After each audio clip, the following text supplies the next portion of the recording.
You? No, go ahead. Thank you, Madam Speaker. Madam Speaker, I rise to support the three individuals that were vetted by the committee to be members of the National Police Service.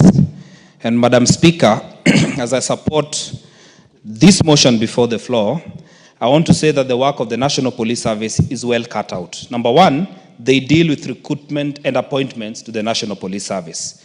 We have always had problems of unfair appointments to the National Police Service.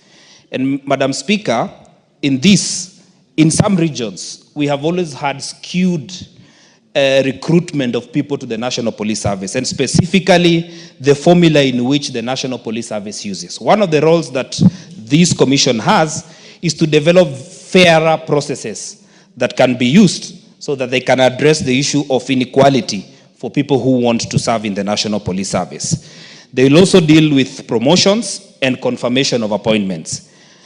Madam Speaker, very importantly, they have a role for disciplinary control inside the National Police Service.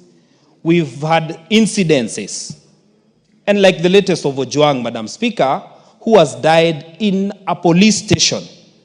Disciplinary control is a role that the National Police Service has to the officers who serve, and even the management of the institutions that are gazetted as police posts and police stations. Madam Speaker, will be looking forward to have new brains, to have new ideas, so that they will not serve like those who have been there before, that they can better the commission, so that the commission can serve this country. Madam Speaker, and I want to say this while I agree with the majority leader specifically on this, a country is held together by institutions such as the National Police Service.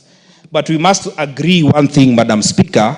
What has happened, for instance, today? A young man selling some items in town has been shot down by a police officer. Selling face masks. Madam Speaker, the young man did not run. He was unarmed.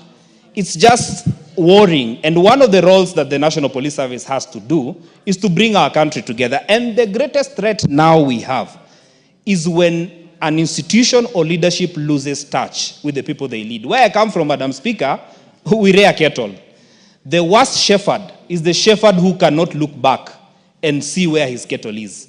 Let us be careful that we do not lose touch with Kenyans. A good shepherd looks back to see whether he still has his flock. Let us not lose Kenyans in the race of leading Kenya. And specifically for us who are elected on Kenya Kwanza, we promised the police service that we will improve their conditions for working.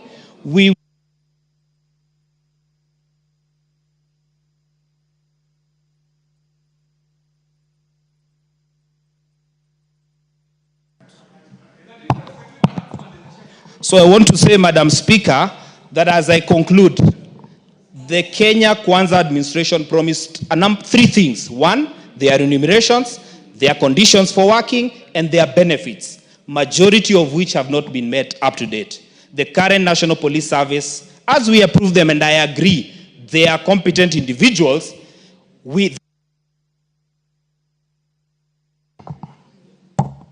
need to work so that, Madam Speaker, they are able to get benefits. Otherwise, with those very many remarks, Madam Speaker, let us approve them. Some of them are people we know, very competent, and I want to say that these are people who can serve this country and make it better even as we go forward. And I want to thank Kimani Ichung'wah for listening to the ground, because now I've seen you have changed your talking. Thank you very much. Thank you, honorable members. Let me now put the question.